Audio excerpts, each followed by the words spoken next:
All aboard! Yeah!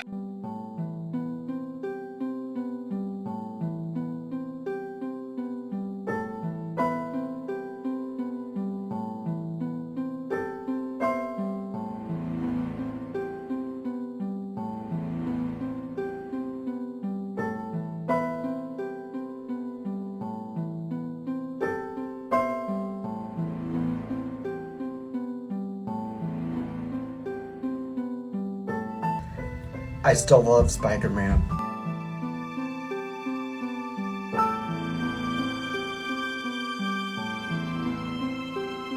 My story starts with being born to a mentally disabled biological mother, and due to how my biological mother treated me at such a young age, and with such neglect, I had to go through every single type of therapy imaginable.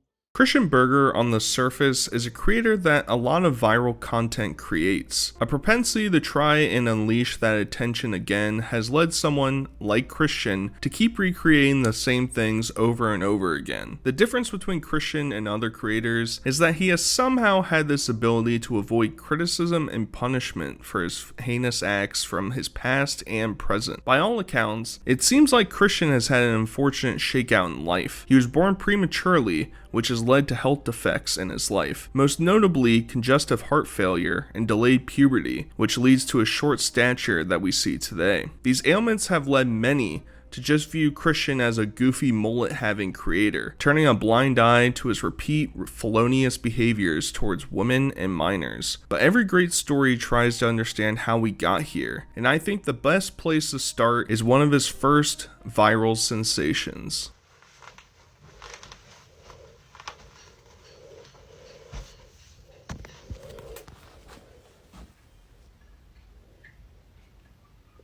Peekaboo. Every video that Christian makes is in an attempt to be relatable to the masses. He thinks he's doing quirky, oddball things, when in actuality he's just eating candy or drinking soda. But as I said in the intro, he's not really capable of innovation, and instead sticks to what he knows has worked in the past, even if future success isn't probable. Does anybody else go on TikTok just for a few moments and then 4 hours fucking later, you're still on TikTok scrolling? Imagine dating somebody that can't even back up a damn trailer. I'm about to go down to Taco Bell and get me a Baja Blast. Hey, you having a good day? Yeah? How about now? Now I could pull up 100 different examples of Christian repeating the same video, with the same wording, with the same cadence, but instead I'll just choose one of my favorites, where he shotguns a Red Bull in an attempt to portray himself as some sort of badass. But as a true energy drink connoisseur, I understand that White Monster is the only drink that can achieve that goal. I used to not give a fuck. Then I started drinking Red Bull. Now, I don't give a flying fuck.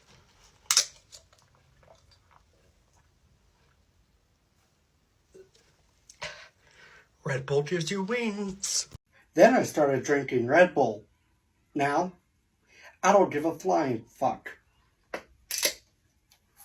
The namesake of Christian's online persona comes from his free-flowing, frothy mullet. Why he has chosen to grow out his hair is somewhat of an anomaly. However, he said in the past how big of a fan he is of a variety of different country singers, so I'll just chalk it up to that as an explanation. He uses this as an identity card for others in the wild to notify and identify him by, usually resulting in some sort of collab, shaking their hair back and forth together. But that was your daily reminder to do both a mullet shake and a shake off challenge.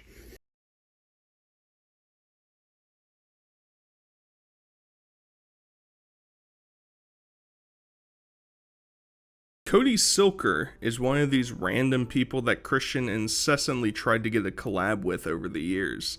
There's like a half dozen examples of Christian calling Cody out for a mullet shake-off, only to get no response in return. Cody's content seems to surround relationship or general life advice or relatability videos, but he happens to have a good mullet, so that must have brought the mullet daddy in on his own accord. This message is to Cody Silker, and if you're not him, just keep on scrolling.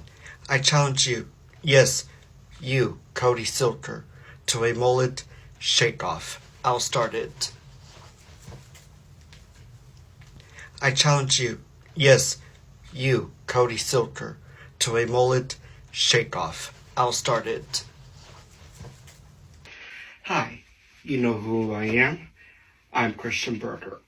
And this message here is for Cody Silker. Cody, I challenge you. Yes, you, Cody, to a mullet shake-off. You got 24 hours to duet this. Believe it or not, but Cody actually did make a collab with Christian down the road. But this hasn't prevented the fascination of the whole event to continue onward from Christian's side. This message is to Cody Silker. And if you're not him, just keep on scrolling. I challenge you, yes, you, Cody Silker, to a mullet shake-off. I'll start it. But Christian is probably most known for his car crossing videos, where he drives from his hometown in Lyndon, Washington to Canada. A trend of these videos is his tendency to come off suspicious, leading to the viewer to have this sort of sense of insecurity, like anything could go wrong at any moment. Not like they will, but more like Christian is doing everything in his power to stir up suspicion. Like this particular trip, he goes to visit some friends to go to a mine. That is ringing alarm bells loudly in my head, because when has anyone traveled, especially across country borders, to hang out with friends at a mine? Yeah. Where do you live? Lyndon. Where you want? Sorry. What's going on there? Visiting a couple friends. When did you decide to take this trip? Last week. And what do you do for a job, Christian? Nowhere right now. Okay. What's inside the car? Pardon? What's inside your car? Just code, almost empty case of Mountain Dew. We have plans to go up to the mine. Go up where? To the mine? Which one? I'm not sure. Whichever one that they planned. When's the last time you were here? Oh, gosh. That probably a good 9 years ago. Christian loves traveling to Canada so that he can go visit A&W to get breakfast, lunch, or dinner. There have been stretches of time that he's gone to A&W multiple times in a week just so that he can enjoy that exclusive menu that doesn't exist over here in the States. Lyndon? Yeah. And where are you headed today? Aldergrove. And what's the purpose of the trip? Going to A&W to get breakfast. Okay. And how long are you going to be in Canada for? 30 minutes. It's just a quick up and down trip. Okay, you do this often? Yeah. Okay. You come up every morning for breakfast like this? Sometimes, yeah. Okay. Whose vehicle is this? This belongs to my parents. Okay. And they know you have it today? Yeah. Well, I'm the authorized driver. Okay. When was the last time you crossed into Canada? I believe it was Wednesday, I think, of last week. What were you doing? Just getting lunch. Where are you going? Aldergrove. What's there? I'm just going to A&W. How long are you here? 30 minutes. It's just a quick up and down trip to get breakfast. And why aren't you getting breakfast in the U.S.? Well, the closest in A&W for us in the States is Bellingham, and When's the last time you were up here? Sunday What happened? I was just getting coffee for my mom. Nope. What do you usually get from A&W? Usually I only get like a breakfast wrap, but I'm kind of hungry, and it's a little too late for breakfast. Yeah, fair enough. So usually when you come up, it's early, right? So Yeah. you get the same thing every time. Are you going to explore a bit? Yeah, I'm gonna try something else. Sounds good, man. Have a good day. You too, thank you. He even justifies this odd obsession by clarifying that the trip is worthwhile because the workers in Canada are more capable of making better meals than the people that work here in the States. Yeah, that's for damn sure. It is a lot better. I mean, why do you think I go up there so often for breakfast? It's just better in every way. Canadians just make the food better than Americans do. He visits so often that he's begun questioning why he doesn't get a clearance so he doesn't have to stop at the border so consistently. This is 50% of his content, so there's no way that he'd actually try to avoid creating these videos. He'll also go up for random things like getting his mom coffee. Maybe he just enjoys the slight freedom that this drive gives him. Maybe I should look into getting an access card.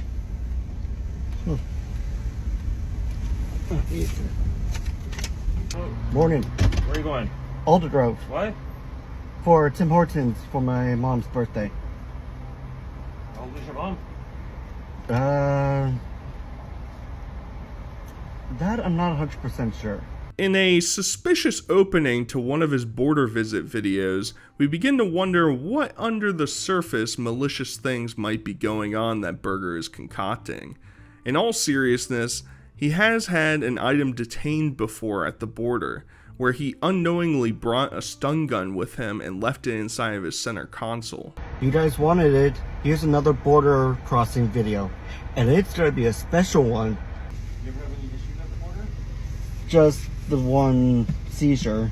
What was that about? It was a flashlight stun gun combo. Okay, when was that? Be 2 years in October. 2 years? What happened with that? They had taken it. Okay. It was just in my center console of my old car that I forgot that was in there. Okay.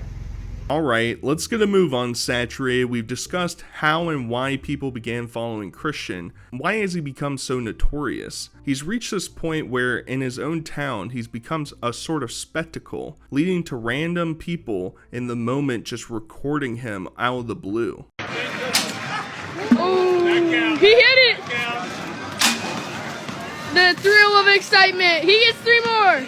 Before getting his license and driving around in his car, you could find him riding a bike with a huge basket around town. And since he gained a notoriety online, people began running into him from time to time. Okay, I'll tell her I saw you else. Okay. See you, Chad. See ya, man. See you, Cal. What's up, Bergs?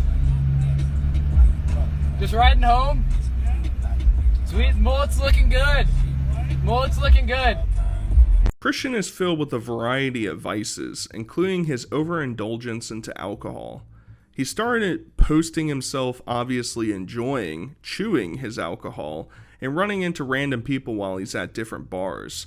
There's a lot of lore associated with Christian at these bars that I couldn't find definitive evidence or sources for, only hearsay, including him being banned from multiple bars around town, mostly stemming from him allegedly stealing food and drinks from others and persistently hitting on waitresses and bartenders.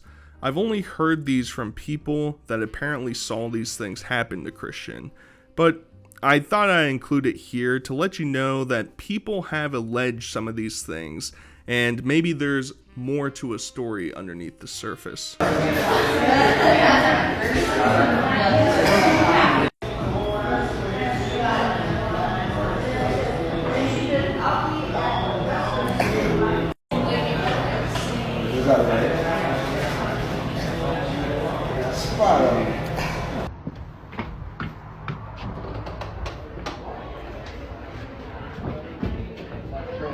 Sorry. What's up? Christian's drinking has reached a point where he's posted incoherent babble sessions of where he appears to be absolutely inebriated. Chloe's in trouble. She's been a bad girl. But all of Christian's problems stem from his obsession with finding a lover and proving to the world that he is desirable. His most viral video is of him clearly trying to entice someone to go travel to visit him. How far would you go to visit this charming young man? Would you go to Washington State? Just look how handsome he is.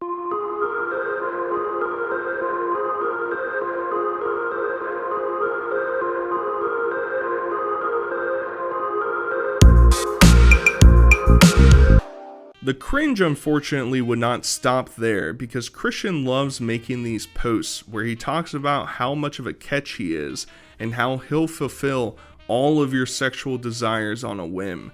These usually also include his jealousy of others that are more successful in courting a partner. Handsome enough to be sexualized, but not handsome enough to be in a healthy relationship. I saw two people flirting in my comments. The girl asked the guy for his snap, so I turned my comments off. If I can't find love, neither can you. I've been called all the names under the sun, but never been called bad in bed. She asked me, what that mouth do? Me. Girl, I've been eating pudding cups with no spoon since I've been 8. I'll make you cry. My flex, someone can yell, "Hey, dumbass," and my whole friend group would turn and look. These insecurities carry over to other videos where he discusses his desire to get fit in order to mentally be more comfortable with himself. He's got bigger problems that we are going to deal with than him just being out of shape. I think that's the most ridiculous thing, and I am not into that. Y'all are laughing at me now for not being in shape. Give it a few months, and I will be in the best shape possible. No more dad bod. Christian has tried on numerous occasions to try and win over a partner, whether that be dancing with someone and then getting pushed out. He'll generally reflect on these efforts and come to the conclusion that he's always the one at fault and can't stop messing things up in his life.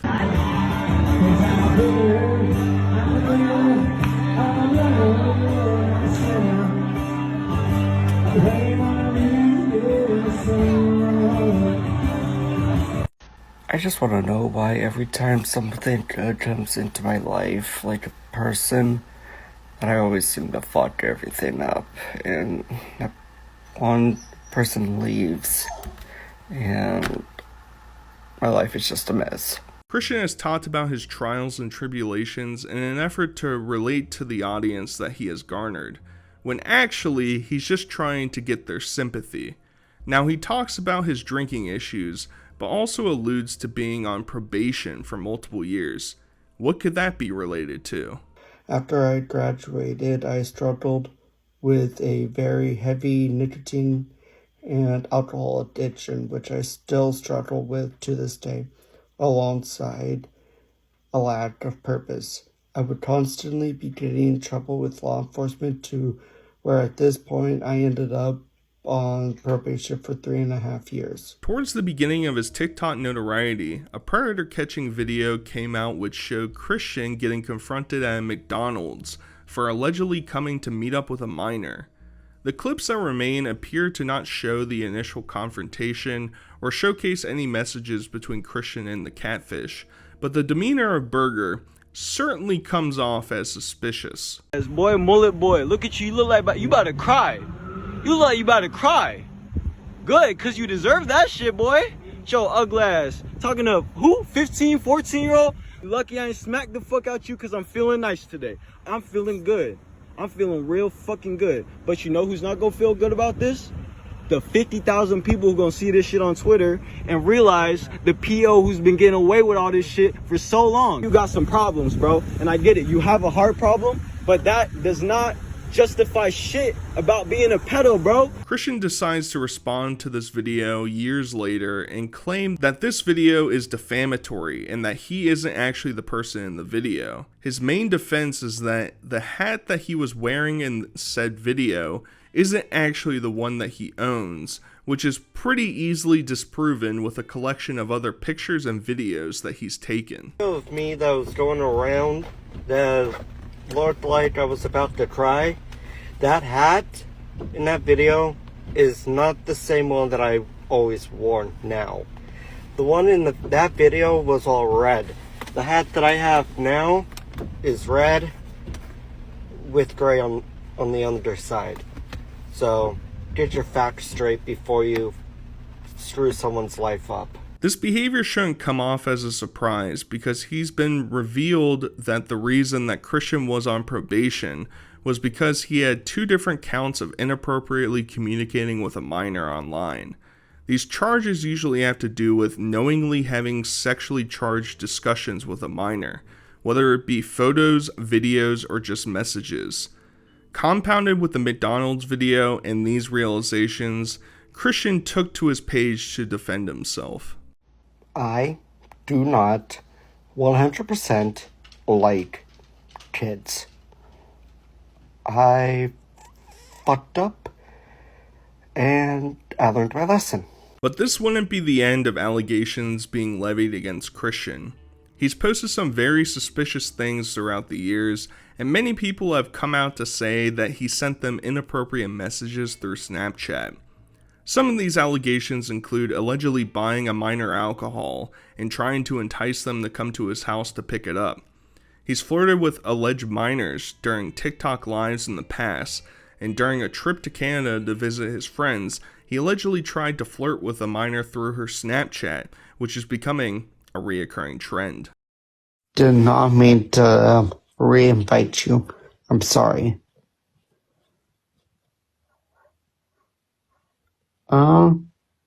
But people want me to invite you again, Bree.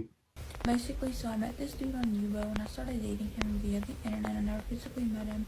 He was in Canada. And there was like a whole group of people, including the dude's brother and Christian Berger.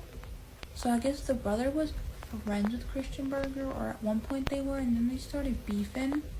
So Christian Berger somehow added me through all that and then started a conversation with me saying, how do I tell my dad I'm bisexual? And then after that, I didn't really hear from any of them anymore. Fast forward like a year and a half, I'm about to be 18. Christian Berger adds me into a group chat with a bunch of blonde women, like my hair color at a lighter. And I guess he had sent a bunch of spicy pics to these women. So then they were like, exposing him in chat. Christian would go on a panel to answer questions surrounding his charges and other allegations. He makes it clear from the jump that he is aware that talking to underage people is wrong and acknowledges some amount of guilt for what he's done. So now it seems like it's changing. It seems like you did do other things. Even if it was a long time ago, you did do those other things. Yeah, but you have to see where I'm coming from because I'm mentally disabled and my brain's not 100%. So we've established that those screenshots, those videos, they're real. They're just from a long time ago. Do you feel like what you did was wrong, or no, because you have these mental issues? Do you feel like that excuses your behavior? No. I know what I did was wrong, yes. However, he is very evasive throughout this interview. He won't certify the fact that he was 19 and 20 when these charges occurred, and tries to walk back the ages of his victims, saying they lied about their ages to begin with. Obviously, he is apprehensive to openly admit to any wrongdoing, probably because of the connotation that would come with it. Christian has tried to use his mental deficiency to explain away these issues, and while mentally he might be stunted a couple years, he is still capable of obtaining a driver's license and responsibly navigating different areas of the country without supervision. If you had to say, how were you above the age of 18?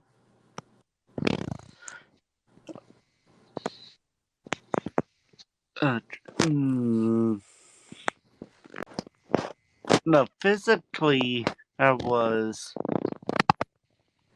No, it's like... I told you she had lied about her age, telling me she was 18, though. So, wait, so Christian, so you never found out she was underage until the things had went down? Is that the case? Yes. Until afterwards, yes. So how is it possible that you were convicted if that's the case?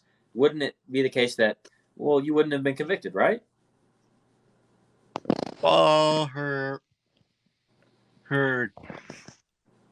I'm assuming her dad saw the video, and he was the one that called the cops, but I don't know. We find out that Christian was not put on the offender registry, which explains the lack of incarceration and multi-year-long probation. I also find it interesting that these new allegations stirring around recently come only a few years after his probation should have ended. It seems like this punishment might not have taken effect for Christian. Can I ask, are you a registered offender or no? Nope. Okay, and why was it that you didn't get put on the registry? Is that not like that kind of crime? Never went to jail. Okay. So how is it the case that that's what you got convicted of, but you aren't on the registry? Like, how would you not get put on the registry for that? Because I never went to jail. Oh, is that the like rule? If you go to jail, you get put on the registry? I'm assuming. Okay, yeah. In Prof, we trust the interviewer does a good job pointing out the doublespeak that exists in Christian's explanation. It's pretty obvious that a charge would not have happened if there wasn't substantial evidence. I've seen some legal documents fly around the internet, and others have said that different elements of his cases have officially been sealed, making the true story harder and harder to piece together. Say you had a problem, but you fixed it. But you maintain that the girl never told you she was 16. So you're saying you never knowingly did anything wrong, but you admit you have a problem. So those two things kind of contradict each other. So did you have a problem or did you not have a problem? Did she tell you or did she not tell you? Are the other things true or are they not true? Did you see how the waters are muddied here? You see how it seems a bit weird. Mm-hmm. A 16-year-old shows up on panel to recount a story of Christian adding her on Snapchat and proceeding to send her creepy messages about his longing to be with her and cuddle her. She also alleged that he said that he would harm himself if she resisted his advances.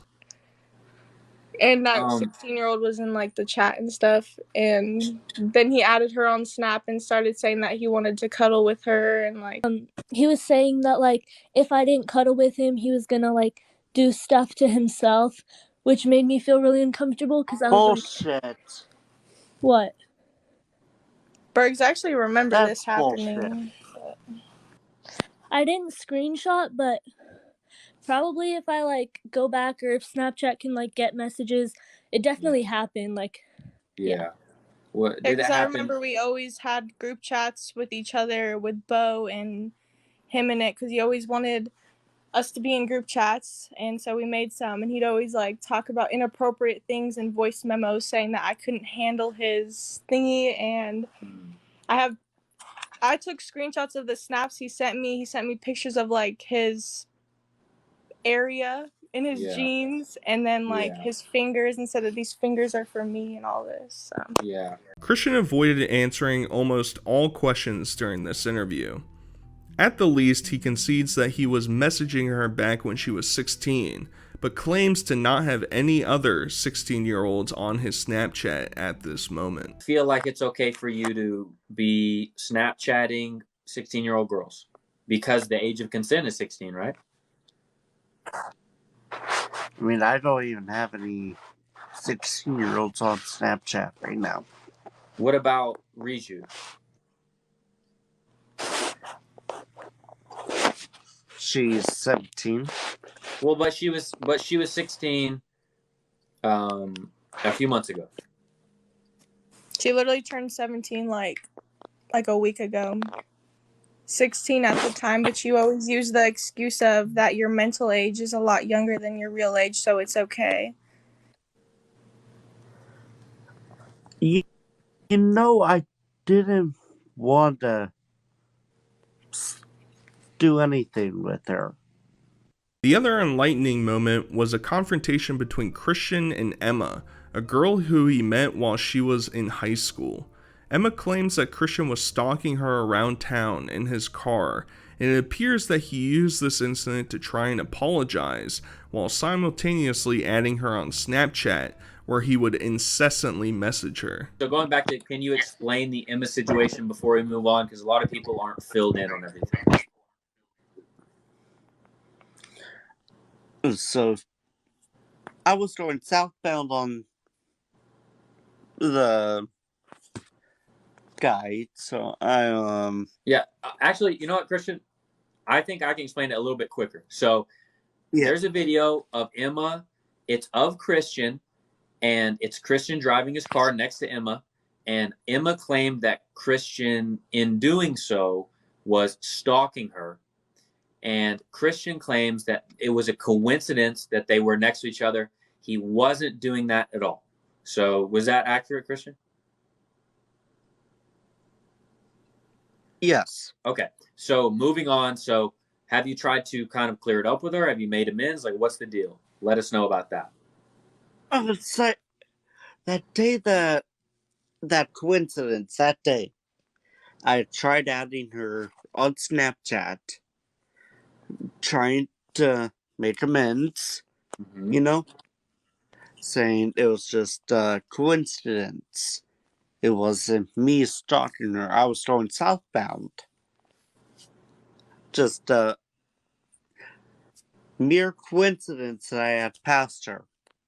Emma shows up to explain her side of the story, and explains that a lot of people around town are aware of his antics and his proclivity to add minors to Snapchat in order to send inappropriate messages to them. She tries to help corroborate the story of other women, alluding to Christian pressuring other women to message him. Emma, go ahead and say what you like to say to Christian.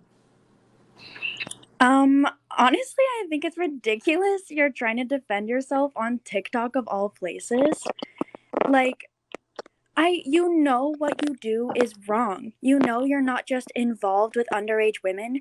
You send unsolicited photos and you try to, like what they were mentioning earlier. I was listening in and they were talking about how you threaten to harm yourself and, like, yourself if young women, even if they are 18 or older, won't send you pictures or even just listen to you talk about how you want to do things to yourself. You were extremely vulgar with me many times unsolicited. My first interaction with you, Christian, I don't know if you remember. I'm sure you do because you post the picture everywhere. You followed me around when I was 15 at my first cheerleading game and took photos of me and forced me to take pictures of you. Like, you would not leave me alone. You followed me around at every single one of my cheerleading games while I was 15, while I was 16, like all the way into my senior year. And, you know, you didn't think that any of this was wrong at any point because I honestly don't even know why. Like, do you want to explain how you're able to validate this? Like, you know right now why you're going to court. You know exactly what you did to that girl in high school. We all know what you did. We all heard about it. And we all know what you do still. So why do you still try to justify it and just lie? She goes on to explain that her dad threatened a restraining order on Christian because he kept sending vulgar messages to her and would not respect any boundaries that she tried to set up between them. She fell for the trap of pitying him, and he used that against her. My dad threatened to get a restraining order on you my sophomore year. Do you remember that? No idea who your dad is anyways. You didn't see anything wrong with it. And, you know, we had conversations. You remember that. But then you started coming on to me, and I told you I was uncomfortable with it, and I explained my boundaries. And, you know, you didn't care. You said extremely vulgar things to me out of nowhere. And I had to block you. And then you would message me like, why did you block me? And then still comment on every single one of my TikTok videos. That's why I made that video, because you saw me, added me back on Snapchat after I had blocked you from my Snapchat, and then went and commented under my TikTok video all in the same, like, 2 days. Yep. Emma, shut up right now. Excuse me? I Burger, only added don't tell you Emma to on shut That up. is It's not. embarrassing that you just spoke to me like that. because I wasn't sure that was you that day. Let's keep it civil, Burger. So we're moving forward a little bit in time. A lot of these controversies and discussions occurred in 2022 and 2023. However, it appears that Christian purged a lot of his older content in order to try and make a comeback in current times. When people would bring up his past, he would get visibly upset at them berating him for his past wrongdoings, and wants to move on and pretend like nothing has happened. Keep my name out of your fucking mouth. If you have nothing nice to say, don't say it at all. Oh, why can't you guys leave me alone?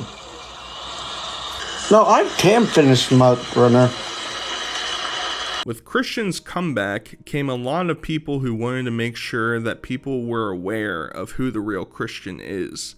If you go back a year on Christian's posts, no one will even be discussing his misconduct. He even appeared to have a noticeable fan base, but a Reddit was created in order to document and share Christian's history with the internet, and the creator of that page explains what her purpose in doing so was. I live in the same county as Christian Berger, who you guys know on TikTok as Seabergs of WA, Washington. Or, Mullet Daddy. He does the Mullet Shake. He drives to Canada to get fucking food. I don't know.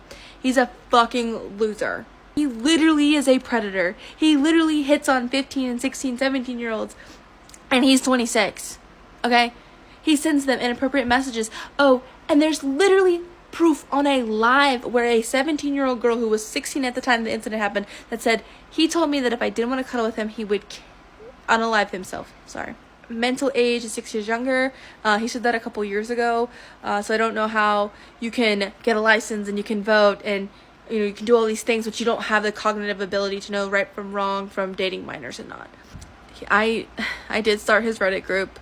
He's a Reddit snark. Their research into modern-day Christian has revealed that the county he resides in Washington, has a predator awareness Facebook page that has been warning neighbors of alleged inappropriate Snapchats that Christian has been sending to minors. His messages were overtly sexual in nature and frequently discussed acts he would partake in. I can't show the video, but one video in particular he sent to someone was him sucking on a suction-cupped pickle on a wall. Allegedly, his mother has been disputing people in this group, saying that just messaging people isn't a crime, even though he got charged for it in the past. I have no way of verifying if this is actually his mother or just a troll, however. Christian also enjoys going to the Linden Fair and meeting up to take pictures with alleged fans. A mother posted that he took pictures with two 13-year-olds and proceeded to add one on Snapchat and began flirting with them. I blurred the pictures of the alleged minors for obvious reasons. We've also seen what is apparently some of the messages he has been sending the people on his Snapchat. No proof of these messages being directed towards a minor, but he very clearly is adding enclaves of women so that he can try and seduce them. One item I haven't discussed is Christian's job and money earnings situation. He claims he can't work because of his heart condition, and has instead resorted to going to Cameo in order to earn a few bucks. I'm not sure why this site in particular is such a breeding ground for degenerates to try and make some quick bucks, but they all seem to flock to it when they desperately need cash. Okay, so if I were to put my custom, one-of-a-kind Christian Burger Funko Pop on eBay for auction, how many of y'all would go crazy with the bids? Want me to roast somebody you love? Or tell your boyfriend that you're pregnant? Buy me on Cameo. Just wanted to remind you that me, your boy Christian, is still on Cameo waiting for your requests for personal custom videos. I will get to them in a timely manner. Lastly, I want to acknowledge that recently in 2025, Christian has appeared back at the fair for unknown reasons, but one of the clips appears to show him being escorted away by police officers. No criminal charges were filed to my understanding. Christian is an odd case of a guy you initially wanted to root for. He had a tough upbringing, and his ailments made it easy to root for him. Unfortunately, like many other people I've looked into and discussed, they just can't resist stooping to degeneracy and tarnishing any goodwill they might have had. But either way, I hope you guys enjoyed, and until next time, I'll talk to you guys later. Peace.